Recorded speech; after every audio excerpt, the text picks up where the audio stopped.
OPO, the out of the Philippines origin theory, is the synthesis of Western academia's science and technology in the field of anthropology, merged with the indigenous oral and written histories and traditions. A great chief in the Philippines once said, "To foretell the destiny of nations, it is necessary to open the book that tells of our past." I open now that very chapter in our shared story, so that it may never be closed again. In order to properly solve a puzzle, you must first know where to begin. And 66 million years ago, a cosmic trigger descended from the heavens on a fiery chariot, manifesting ancient Armageddon for the reptilian kings, the dinosaurs. But as with all things, the end of one world gives birth to a new. While the shooting star that struck so mightily in the Yucatan Peninsula 66 million years ago brought darkness and death for the old order, a new seed was planted in our planet's deepest abyss, somewhere in the Pacific 65 million years ago. An archaeological paradise took root and began its ascension. That paradise we now call the Philippines. Science has recently brought to light that the celestial event which cleaned the planet's slate of the biggest hindrance to our survivability and ascension, the great reptilian apex predators, also caused a chain reaction deep within the engine of Mother Earth, firing a tectonic, volcanic, and geodetic domino effect that led to the creation of the geological body known as the Ring of Fire and the tectonic pressure of colliding plates, which pushed the post-Pangea Islands up from the depths. Everything that is important in this world, both micronic and macronic, have deep and esoteric meaning and symbolism. It is no mere coincidence that the light of the world every day rises up out of the Pacific, where the deepest parts of our world's oceans lie, bringing enlightenment and life to our daily lives, just as it did 65 million years ago for man, when the Philippines rose from those same waters to give man a virgin land to evolve and create from a tree where none of the monsters of antiquity would hinder our progress. The coincidences of high strangeness and anomalous occurrences do not end at the Philippines' geological point of manifestation, but permeate through all aspects of science and supernature alike. Set aside the fact it rose up from the depths of our oceans, but that the magnetosphere and gravitational properties of the archipelago are so abnormal and extreme that geodetically speaking and biologically speaking, the Philippines in many ways does not abide to science's current understandings regarding the laws of nature. In the mythology of the Philippines, the maker god Maykapal descended from the heavens searching for a place to land, but found none, flapping its mighty wings vigorously until the waves of the ocean rose so high that the god of the sea and the god of the sky became worried that the waters would spill over into the heavens and flood the abode of the gods Kalawal Hatian. So they agreed to give Maykapal a place, and so it was they summoned the virgin Philippines from the great abyss, and Maykapal had a place to land. The ancient ones saw that Maykapal was alone and did not want it as such, so they sent up a reed from the same abyss, in which they brought forth the land. Maykapal saw the reed wash ashore, and one man and one woman crawled out of each end, and so began the story of man and the first fruit given from our tree planted by the great Bulalakaw, our shooting star. The Philippines was truly a Garden of Eden, a perfect incubator for mankind, as it was free of all megapredators, In science, it is known that hominids are an extremely anomalous occurrence, and would have had to have manifested in a locale just as anomalous as us. Which, when it comes to planet Earth, there is only one place that could claim that title: the Philippine Islands. Perfectly carved out by not only the deepest trenches in the world on all sides, it also was never connected to Pangaea, and directly delineated and demarcated along the Wallacean-Huxley line, which punctuates the high strangeness of its biodiversity and nonconformity with the modern models of science and nature. What that means is that not only are the biological life forms so vastly different than the rest of the world, but the genetics of said life forms don't fall within the norms of evolution, as it is explained in mainstream academia, leaving scientists baffled with basic questions such as 1. The Philippine archipelago was never connected to Pangaea, so how did such a wide and vast array of species develop there? 2. Why does the genetic data seem to show that species found in other regions of the world descend from a Philippine origin species in genres mammalian, marine, and botanical? Some well examples are the largest bats in the world, the smallest primates in the world, the only region with flying lemurs and flying lizards like Draco Rizali, also the largest carnivorous plants. These geological and biological anomalies extend into the ancient timeline as well, with mastodons, Philippine horses, rhinos, and wild boars, just to name a few. Some found butchered in caves dating back over 700,000 years ago, which begs the question: if the Philippines was never connected to Pangaea via a land bridge, how did all these variants of species reach all of the far-flung islands? Swam? I don't think so. And the X-Files region for the academic world becomes even stranger and more difficult to explain for mainstream science once you enter the realm of anthropology and the discussion of hominids and our ancient to modern ancestors, especially when you begin to factor cutting-edge science and technology such as multi-species ethnography, paleogenomics, epigenetics, and LIDAR technology. Kaluwalhatian is the abode of the gods, and the indigenous tribes of the Philippines have legends of their ancestors, or anitos, being what Western theology refers to as titans, gods, or children of the offspring between gods, angels, giants, and humans. In some instances, they are called anak ng araw, in Western culture, Nephilim, or children of the sun, and exhibit very unusual physical and metaphysical characteristics, such as organic, artificially elongated or enlarged skulls, blue skin, sungay or horns, and abnormally colored eyes and hair.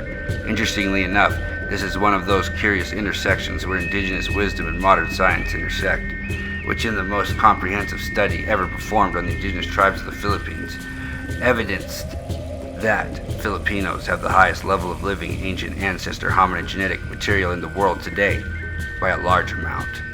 As well, this title was only previously held on any significant level by the Papuans of New Guinea, which leaves us with three things to ponder on. 1. We still live in a multi-species hominid world, and Homo sapiens aren't the lone survivor. 2. With over 7,000 plus islands, the majority of which have been left uncharted and explored, what mysteries may some of these islands still hold? 3. Is the Philippines the point of providence for the modern man and the world? I suggest it is. The Aita, titans among men. I will refer to them as Aita, but in science and academia, they were referred to as the pygmy tribes of the world. The Aita are indigenous to the Philippines and regarded by all Filipinos as the first inhabitants and or living ancestors. It is the Aita tribes that also exhibit the highest level of Denisovan living DNA. The Aita can be found in the most ancient chronicles available in ancient Greece, Egypt, Asia, and the Americas. The legends and lore of a great Aita civilization are undeniable and are directly connected with celestial gifts and the gods. Their master craftsmanship in weaponry, shipbuilding, metallurgy, and other ancient technologies clearly exhibit archaeological evidence for these legends being based in fact, alongside their direct genetic and anatomical relation to the most ancient hominids uncovered of pygmy hominids such as Homo Luzonensis and Homo florentiensis. They are always attributed with the same characteristics in worldwide lore, unbeatable in battle, such as in the references of the OPO or pygmy pirates in Asia and pygmy tribes referenced in many Greek and Roman accounts. In Egypt, they were deified and given great reverence there. Most ancient archaeological remains place the point of province of the Aita pygmy tribes of the world in northern Luzon, which is also the place exhibiting the largest population of living direct genetic descendants, although Aita descendants can also be found throughout Southeast Asia, the Andaman Island chains, African rainforest, Oceania, and other places better left undisclosed for now.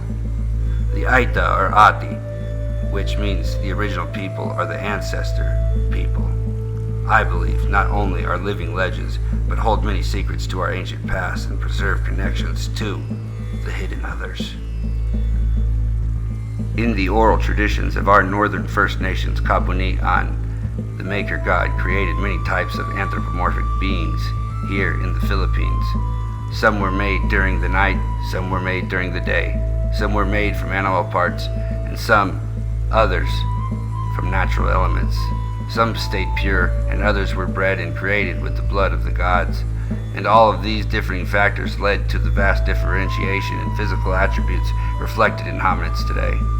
Some dark, some light, some short, some giant, some children of the sun, and some of the moon. But all originated here in the Philippines.